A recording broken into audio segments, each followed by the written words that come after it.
저는 저희 시온 찬양대에 대한 믿음이 있습니다. 그래서 우리 한강 이남에서 제일 잘하는 찬양대라고 믿고 있어요. 늘 하나님 앞에 신실하게 준비하여서 찬양 올려드리는 우리 찬양대가 있어서 하나님께서 영광 받으신 줄 믿는데, 우리 하나님께는 영광의 박수요, 또 우리 시온 찬양대에게는 격려와 감사의 박수로 우리 한번 같이 박수하도록 하겠습니다.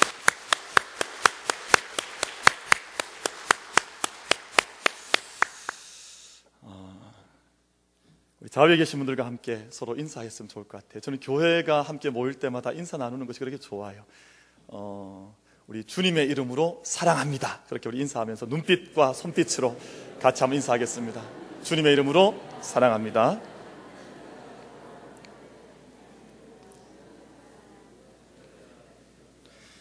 저희가 어디에 가셔서 이만하게 잘생기신 분들한테 이런 사랑의 인사를 받겠습니까?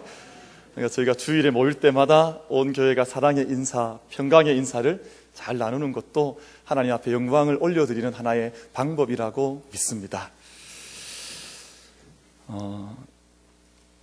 미국에 있는 그 유명한 신문 가운데 뉴욕 타임스라고 하는 그 신문이 있습니다. 이 신문에서 20세기 최고의 종교학자요, 사회학자로 선정한 학자가 있는데 하비 콕스라고 하는 이름을 가진 분입니다. USA Today라고 하는 유명한 잡지에서 이 하비 콕스라고 하는 분에 대해서 평하기를, 미국인들이 하버드 대학은 몰라도 하비 콕스는 다 안다고 평했을 정도로 아주 저명한 학자로 살아갔던 분입니다. 이분의 책 가운데에서 한국에 널리 알려져 있는 책들이 몇 권이 있는데, 그 가운데에서 두 권의 저서가 더 깊이 알려져 있는 책이 있습니다. 한 권은 세속도시, 세큘러 시티라고 하는 제목의 책인데, 이 책의 주제는 하나님은 살아계시다 하는 주제를 담고 있습니다. 아무리 세상이 세속화되어지고 도시가 발달하고 사람들이 분요하게 산다 할지라도 여전히 하나님 살아계셔서 이 세상을 주관하고 계신다고 하는 주제를 담고 있는 책이 세속도시, 세큘러 시티라고 하는 이 책입니다. 또 다른 한 권의 책은 Fire from Heaven이라고 하는 책인데요, 저희들 직역을 해보면 하늘로부터 떨어진 불, 이런 뜻입니다. 그런데 그 책을 번역하신 우리 한국의 번역자께서 책의 제목을 좀 독특하게 담아서 영성, 음악, 여성이라고 하는 제목으로 이 책을 번역을 해서 저도 몇 차례 이 책을 정독하고 읽었던 적이 있습니다. 이 책의 주제는 아까 말씀드렸던 세큘러 시티라고 하는 세속도시라고 하는 책이 하나님이 살아계시다고 하는 뜻이라면, 이 영성, 음악, 여성이라고 하는 책은 교회가 여전히 살아있다고 하는, 교회가 죽지 않고 이 땅 가운데 살아있다고 하는 그런 주제를 담고 있습니다. 사실은 이 주제가 뭐 대단한 주제가 아닌 것 같은데, 당연히 하나님 살아계시고 당연히 교회가 살아있는데, 이 대학자께서 교회가 하나님이 살아계시다 하는 것을 아주 두꺼운 책으로 그렇게 글을 써내게 되었습니다. 근데 특별히 영성음악 여성이라고 하는 책은 기독교 신앙의 핵심 세 가지를 설명을 해주고 있습니다. 그분이 보고 있는 기독교 신앙의 아주 본질, 기독교 신앙의 핵심은 세 가지인데, 하나는 기쁨이요, 하나는 희망이요, 하나는 기도라고 설명을 하고 있습니다. 근데 제가 그 책을 읽고 다시 한번 정리해 보니까요, 기쁨과 또 희망과 기도라고 하는 말을 두 단어로 정리해낼 수가 있는데, 첫 번째는 믿음이요, 두 번째는 영성입니다. 그럼 혹시 이 두 단어를 어디서 보신 것 같지 않으십니까? 어디서 보신 것 같으세요? 있는 방향을 가리켜 손을 한번 가리켜 보시겠습니까? 다 알고 계시는군요. 저희 교회가 올해 잡은 이 두 주제가 사실은 이 하버드 대학의 유명한 학자가 일평생 심혈을 기울여서 썼던 책 속에 담겨져 있는 중요한 두 가지 주제를 다 담고 있는 말입니다. 올해 저희 교회가 한 해를 주님 앞에서 달려갈 때, 이 하비 콕스라고 하는 이 대학자가 이야기했던 것처럼 기쁨과 희망과 기도 가운데에서 성령의 역사와 믿음의 역사, 그리고 영성의 향기를 이 땅 가운데서 넉넉히 바라며 달려갈 수 있는 우리 만민교회와 모든 성도님들이 될 수 있게 되기를 간절히 바랍니다. 그럼 저희 한국교회는 1907년 평양 대부흥 운동을 통해서 성령의 능력을 깊이 맛보았던 교회입니다. 그래서 특히 뭐라고 다른 설명을 하지 않더라도 우리의 DNA 속에는 이미 믿음의 발걸음에 한국 땅, 이 땅 한반도 안에서 발을 딛고 신앙생활하는 사람들 안에는 그 성령 대부흥 운동의, 평양 대부흥 운동의 DNA를 가지고 살아가고 있다고 저는 그렇게 생각을 합니다. 1907년 대부흥 운동 이후에 지금까지 약 100여 년 동안 한국 성도들의 회개와 영적 각성과 복음 전파를 견인하는 출발점이 바로 대부흥 운동, 대각성 운동으로부터 시작이 되었습니다. 그럼 당시에 1907년 대부흥 운동을 곁에서 보았던 외국 선교사들의 증언에 의하면 아주 놀라운 증언들을 많이 하고 있습니다. 아주 어마어마한 증언들을 하는데 사람들이 회개를 할 때는 마치 지옥이 드러나는 것 같았다, 그런 증언을 해요. 한 사람 한 사람이 함께 회개운동하는 자리에 나와서 모든 회중들 앞에서 한 사람씩 나와서 회개를 직접 했습니다. 제가 예전에 이런 죄를 범했고 이런 어리석음을 범했고 이런 악함 가운데 있었는데 이것 회개합니다. 근데 그때 얼마나 사람들이 뜨겁게 자기의 죄악을 내어놓았던지 그 모습이 마치 지옥이 드러나고 하나님의 심판과 구속이 드러나는 자리와 같았다, 그렇게 그들이 증언을 하고 있습니다. 숭실대 설립자인 윌리엄 블레어라고 하는 선교사님의 증언에 의하면 남자들이 함께 수백 명이 모여서 통성기도를 하는데 그 통성기도의 소리가 말로 형용할 수 없는 소리와 같았다, 그렇게 증언을 하고 있습니다. 자기 본국의 선교 보고서를 쓸 때 수많은 남성들이 함께 모여서 통성기도하는 소리를 차마 우리가 어떻게 형용할 수 없는 놀라운 소리가 저들 가운데 나서 그렇게 기도하는 운동이 일어났다고 하는 것을 보고를 했던 보고서가 있습니다. 이런 부흥운동을 통해서 그 어렵고 어두운 시대 속에, 패역했던 시대 속에 교회는, 믿는 이들은 기쁨과 희망과 기도의 능력을 전하며 그 시대를 밝혀나갔던 것입니다. 여러분, 이 사건의 성경적 모체가 되는 본문이 바로 오늘 본문 저희가 읽은 사도행전 2장의 성령 감림의 사건입니다. 저는 우리 만민교회가 뿌리 깊은 믿음 위에 세워질 수 있는 한 가지 길이 있다면 바로 성령의 능력 안에 있는 교회가 되어야 된다고 믿고 있습니다. 사도행전 1장 8절 말씀은 사도행전 전체 28장 말씀의 로드맵과 같은, 전체를 보여주고 있는 지도와 같은 말씀이 사도행전 1장 8절의 말씀입니다. 이 한 절 말씀에 의해서 사도행전 전체가 전개되는데 말씀은 이렇습니다. 오직 성령이 너희에게 임하시면 너희가 권능을 받고 예루살렘과 온 유대와 사마리아와 땅끝까지 이르러 내 증인이 되리라 하시니라. 여러분, 성령 안에 있을 때 권능을 받는다고 말씀하신 이 약속의 말씀을 우리가 함께 받으면서 그 디나미스, 그 성령의 능력의 권능을 사모할 수 있는 우리 모두가 되어지기를 바랍니다. 이 디나미스라고 하는 말에서 나온 영어 단어가 몇 가지가 있습니다. 첫 번째 단어는 다이내믹이라고 하는 단어가 있거든요. 이게 아주 역동적인, 아주 파격적인 그런 뜻을 가지고 있죠. 그리고 또 다른 단어가 다이나마이트, 저희가 잘 알고 있는 다이나마이트가 폭발적인 힘을 발휘하는 단어가 이 디나미스라고 하는 헬라어에서 다 파생이 된 권능, 능력에서 파생이 된 단어들입니다. 오순절 성령 강림 사건 때 제자들은 성령의 강력한 능력, 디나미스 권능을 받았습니다.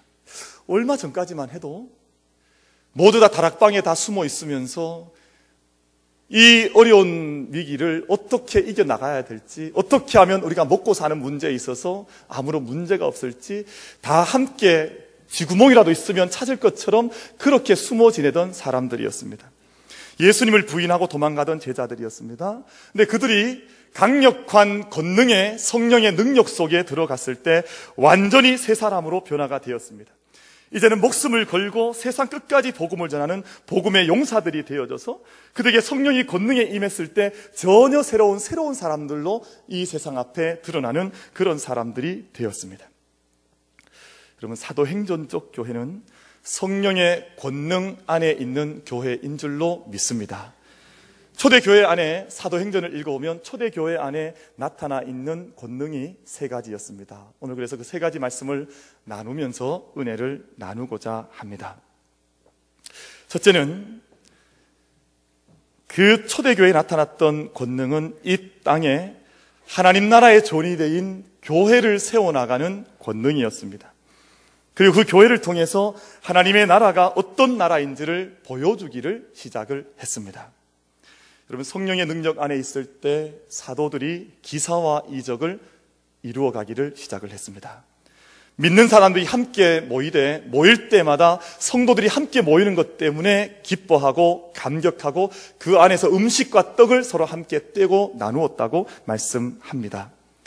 하나님을 찬미하며 또 온 백성들에게 칭송을 받으면서 구원받는 숫자가 그 초대교회 때 날마다 더 퍼져나갔다, 확장되어 나갔다 말씀을 하고 있습니다.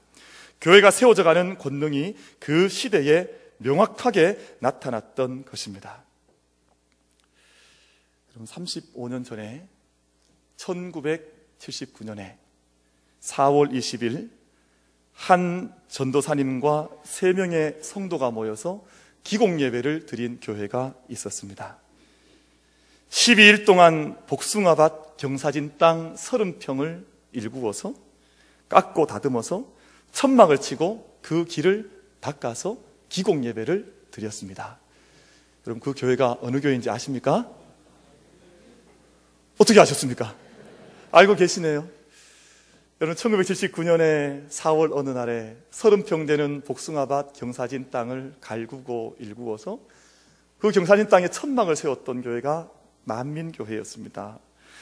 여러분, 35년을 지내왔는데요, 교회가 은혜 안에서 자라왔고 달려왔습니다. 여러분, 이 모든 일들이 천막에서 이토록 아름다운 성도들, 이토록 아름다운 교회가 세워져 올 수 있었던 것이 사람의 능력이 아니라 성령의 권능과 역사하심 속에 이루어 오신 하나님의 역사라고 믿습니다. 여러분, 그렇습니다. 모든 교회는 오직 성령의 강림과 임재로 시작되고 자라나가게 되어져 있습니다. 예루살렘 교회도 우리 만민교회도 이 땅에 세워진 그 어떤 교회도 성령의 강림과 임재하심 없이는 교회가 세워질 수도 없고 성립될 수도 없다고 믿습니다. 우리가 교회가 세워져가는 모습을 보면 창조의 영이요 생명의 영이신 성령의 능력 안에서 세워지고 자라간다는 사실을 우리가 믿음으로 고백할 수 있는 우리 모든 성도들 될 수 있기를 간절히 바랍니다. 그럼 둘째로, 성령의 권능은 모든 불가능을 가능하게 하는 능력의 원천으로 임한 가능성의 권능이었습니다. 성령의 능력 안에 있는 교회는 복음을 전할 때 불가능한 것이 없습니다. 그런데 오늘 우리 자신들을 돌아보거나 오늘 우리 교회들을 돌아보면 정말 어떤 믿음을 붙들고 신앙생활을 감당하는가 하는 반성을 하게 돼요. 혹시 그런 말씀 많이 해보지 않으셨습니까? 요즘은 전도해도 잘 안 돼요. 요즘 시대가 어떤 시대인데 전도가 되겠습니까? 요즘 우리가 함께 기도해도 응답이 되지 않습니다. 예배를 드려도 하나님 우리와 함께 하시지 않습니다. 그러면 혹시 그런 불신앙의 고백과 믿음 가운데 예배 드리거나 기도하시거나 전도해 오지는 않으셨습니까? 여러분, 불신앙보다 하나님 앞에 기도하면서 기도의 능력을 믿지 않고 기도하는 것보다 더 큰 불신앙이 없습니다. 우리 재단이 하나님의 권능을 제한하지 않게 되기를 바랍니다. 성령의 권능에 제한을 두지 않기를 바랍니다. 기도 가운데, 예배 가운데, 우리의 모든 믿음의 걸음 가운데 모든 불가능을 폐하시고 모든 가능을 열어두신 하나님의 권능을 믿으며 예배하고 기도할 수 있는 우리 모든 성도들이 될 수 있게 되기를 간절히 바랍니다. 여러분, 그런 말씀할 때가 있습니다. 교회가 서가려고 하면 가장 중요한 것이 재정이지 않느냐. 그래서 물질이 중요해서 물질이 있어야 교회가 운영이 되고 물질이 뒷받침되어야 교회가 부흥할 수 있지 않느냐, 그런 말씀하는 분들이 있습니다. 그리고 또 어떤 분들은 사람이 중요하다고 생각하는 분들도 있습니다. 교회 안에 가능하면 유능한 사람이 좀 와서, 좀 잘난 사람이 와서 헌금도 많이 하고 또 그러한 유능한 사람 통해서 교회가 조직도 잘 세워져 가면 교회가 부흥할 수 있지 않겠느냐, 그런 말 하는 이들도 간혹 있습니다. 맞습니다. 물론 재정도 중요하고 사람이 중요할 때도 있습니다. 중요하지 않은 것이 아니죠. 그러나 그것보다 한 가지 앞서는 것, 그것과는 비교할 수 없이 더 근본적인 것, 더 근원적인 것, 더 중요한 것이 한 가지 있다고 믿습니다. 이 세상의 모든 조건, 그것이 물질이 되었든 사람이 되었든 재정이 되었든 건물이 되었든 시설이 되었든 그 모든 것 앞서서 성령의 능력이 함께하는 교회, 성령께서 임재하시는 교회, 우리를 이끌어가시는 교회야말로 하나님의 권능 속에 붙들림 받아서 이 세상을 이기는 천상의 교회로 쓰임받을 수 있을 줄로 믿습니다. 그럼 초대교회는 그런 교회였습니다. 성령의 능력에 세워져 가는 교회였습니다. 그럼 예루살렘 교회는요, 재정적으로 부유한 교회가 아니었습니다. 여러분, 초대교회 때 예루살렘 교회는 그 땅에 기근이 들었을 때 재정이 없었습니다. 그래서 자기들의 부족한 재정을 이방 교회들이, 고린도 교회라든지 데살로니가 마게도냐 지역의 교회들이 헌금을 도리어 해서 이 모교회인 예루살렘 교회를 도와주었습니다. 여러분, 그래도요, 예루살렘 성도들 안에 조금도 어둠이 없었습니다. 물질 때문에 교회가 서가는 것이 아니라고 하는 것을 교회가 명확히 인식하고 있었고 믿음 가운데 서 있었기 때문에 물질이 문제가 아니라 하나님의 능력이 우리와 함께 하시면 교회를 세워주신 그 원칙적인 가장 근본적인 목적을 교회가 감당할 수 있다고 하는 그것을 붙들고 있었기에 예루살렘 교회는 초대교회 때 능력 있는 교회였었지 아무 세상적인 이유 때문에 자기를 움츠리는 그런 교회가 아니었다는 것입니다. 여러분, 예루살렘 초대교회의 가장 중심적인 지도자 가운데 한 분인 베드로, 사도 베드로가 있습니다. 근데 그분이 사도행전 3장 6절 말씀에서 선포하는 내용이 있는데요, 이런 말씀합니다. 은과 금은 내게 없거니와 내게 있는 것을 내게 주노니 나사렛 예수 그리스도의 이름으로 일어나 걸으라 하고, 이렇게 말씀을 했습니다.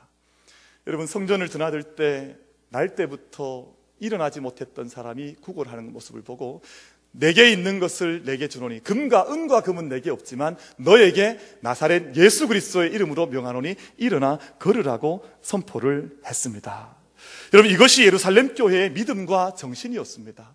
다른 것이 다 없다 할지라도 여러분, 35년 전에 세워졌던 천막교회가 그런 믿음 가지고 있지 않았겠습니까? 비록 천막을 세워놓고 우리가 3명, 4명에서 시작을 한다고 해도 우리가 예수 그리스도 이름 붙들고 있으면 하나님께서 우리에게를 인도하실 것이라고 하는 그들의 그 믿음이 우리 교회의 중요한 유산으로 오늘 또 함께 고백되는 유산이 될 수 있게 되기를 간절히 바랍니다. 여러분, 중세시대의 위대한 신학자인 토마스 아퀴나스가 그런 말을 했습니다.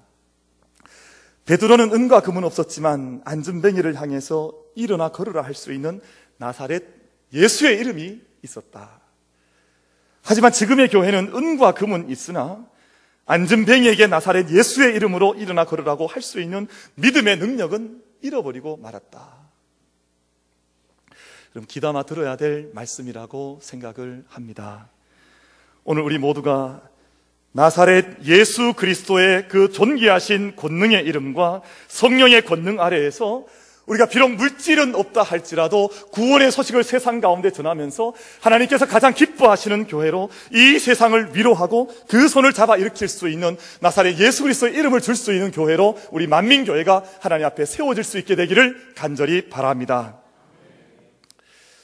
여러분, 미국의 강철 왕이라는 이름을 그 별명을 얻은 카네기라고 하는 분이 수많은 사업의 실패와 인생의 고난과 위기를 당했을 때에도 그가 한 번도 놓치지 않았던 자기 인생의 모토가 있었다 그럽니다. 그분이 뭐라고 이야기를 했냐 하면, 지금 나의 손에 쥐고 있는 것은 아무것도 없습니다. 그러나 아무도 빼앗아 갈 수 없는 하나님과 그 하나님께서 절망 가운데 있는 나를 결코 내버려두지 않으신다는 믿음이 내게 있습니다. 이것이 이분이 일평생 붙들었던 자기 삶의 모토였다 그럽니다. 여러분, 우리가 이 카네기라고 하는 분처럼 성령의 능력을 제한하지 않아서 성령의 권능과 능력 속에 믿음의 삶을 경주해 나갈 수 있는 우리들이 될 수 있게 되기를 바랍니다. 그래서 우리 교회는 할 수 없다는 말을 버려버려야 됩니다. 그거는 저기 교회 오실 때 쓰레기통에 다 버려버리시고, 하나님 안에서 내가 하나님 믿음을 온전히 붙들고 있으면, 내가 성령의 능력을 제한하지 않으면 성령께서 나를 통해서 일하시고 우리를 통해서 영광 받으실 것이라고 하는 확고한 믿음 가운데에서 성령의 충만함을 덧입어서 이 한 해를 달려갈 수 있는 우리들이 될 수 있게 되기를 바랍니다. 여러분, 마지막 셋째 성령의 권능은 사랑의 역사를 이루어가는 권능이었습니다. 초대교회는 사랑이 충만했습니다. 사랑이 넘칠 만큼, 주체할 수 없을 만큼 사랑이 충만한 권능을 받았습니다. 여러분, 그 불안했던 사람들이요, 얼마나 어려웠습니까? 저희는, 북한은 지난주에 뉴스를 보니까요, 세계에서 예수 그리스도를 믿는다는 것 때문에 가장 핍박이 심한 땅이라 그러더라고요. 여러분, 세상에서 가장 신앙생활하기 좋은 나라가 어느 나라라고 생각하십니까? 우리나라입니다.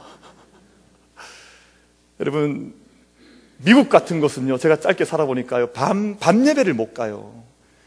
밤 예배 가다가 혹시 총 맞을까봐 밤에 나가질 못하지 않습니까? 근데 저희는 심야 기도에 오는데 제한이 없잖아요. 혹시 심야 기도에 가신다고 누가 총 쏘던가요?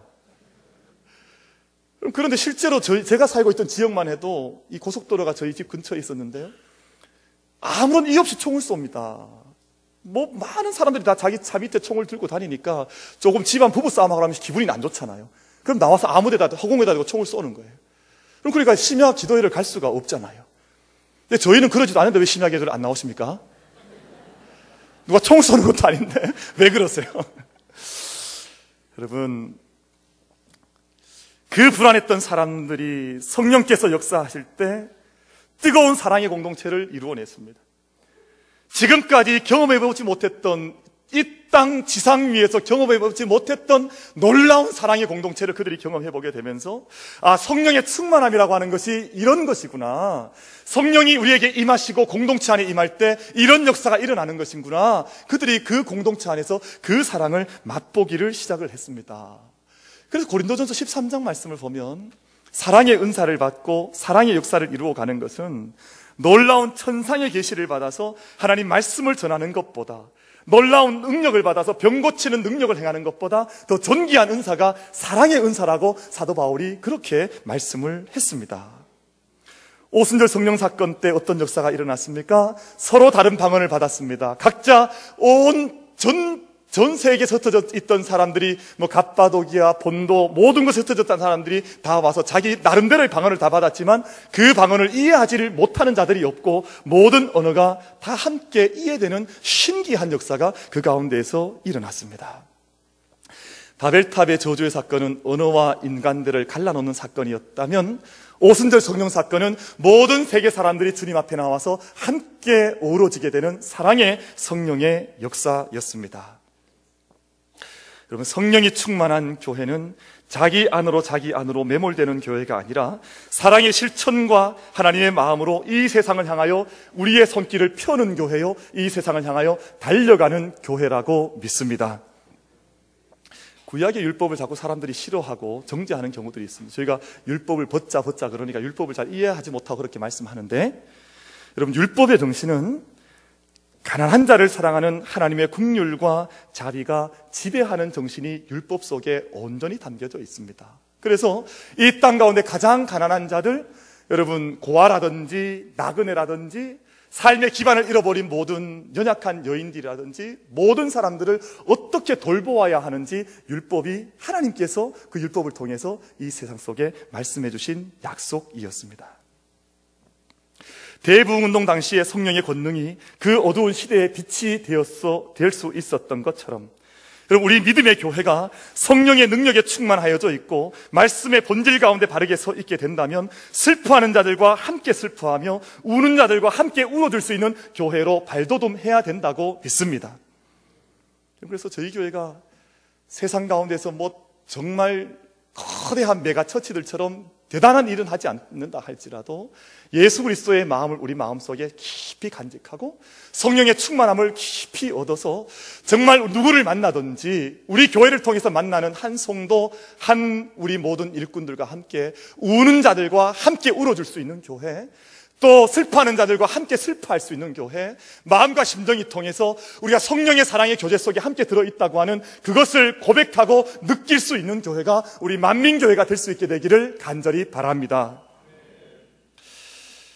여러분, 2010년에 서울 서초구에 있는 소년법정에서 실제로 있었던 이야기를 드리면서 말씀을 맺고자 합니다.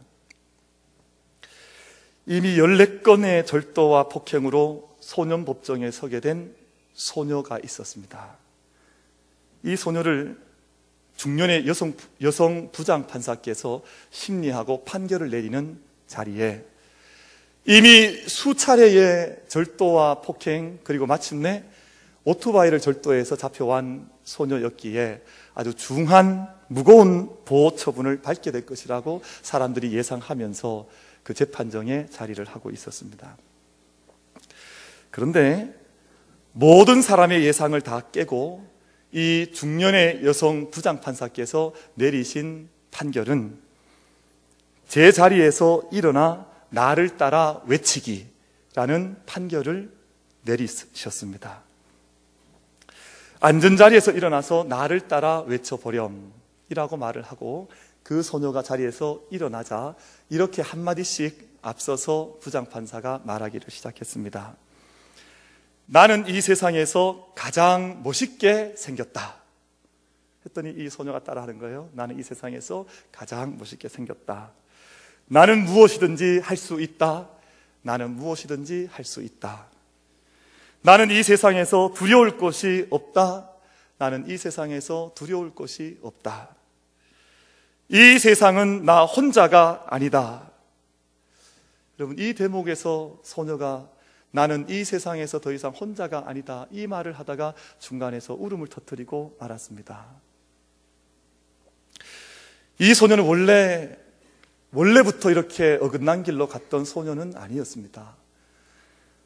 어려운 가정 환경 속에서도 비록 삶은 어려웠지만 공부를 곧 잘해서 앞으로 간호대학에 진학을 해서 간호사가 되겠다 하는 그런 꿈을 가지고 있었던 소녀였습니다. 그런데 어느 날 여러 명의 남학생들에게 집단 폭행을 당하면서 삶이 어느 날 송두리째 바뀌어지게 되었습니다. 학교를 겉돌기 시작을 했고 문제 청소년이 되어서 가출하다시피 하는 삶을 살게 되었습니다. 이런 사실을 알게 된 부장판사께서 이 소녀를 법대 앞으로 불러서 두 손을 뻗어서 소녀의 손을 잡고 이렇게 말을 했습니다. 이 세상에서 가장 소중한 건 바로 너란다. 지금 법대가 나 사이를 가로막고 있어서 내가 너를 안아주고 싶지만 너를 안아줄 수가 없구나. 내 마음을 이렇게 손을 꼭 잡는 것으로 표현을 하니까 이제 너가 혼자라고 생각하지를 말아라. 그렇게 판결을 대신했습니다. 여러분, 이 여성 부장판사의 말처럼 성령께서 언제라도 우리를 고아와 같이 버려두지 않으시고 이 세상 가운데 서 있는 우리 모두와 함께해 나가시는 줄로 믿습니다. 기쁨과 희망과 기도의 믿음과 영성 위에 우리가 2014년을 함께 달려갈 수 있게 되기를 간절히 바랍니다. 성령의 권능 가운데 있는 교회가 세워져 갈 때 모든 불가능을 이기며 사랑의 역사를 써갈 수 있는 뿌리 깊은 교회가 될 수 있을 줄로 믿습니다. 우리의 가정, 우리의 일터도 마찬가지지 않습니까? 우리가 성령의 충만함을 덧입어서 성령의 권능 안에서 살아갈 때 놀랍고 위대한 하나님의 역사를 우리의 모든 일터들과 가정에서 함께 써갈 수 있는 우리 만민의 성도들 될 수 있게 되기를 주님의 이름으로 축원을 드리겠습니다.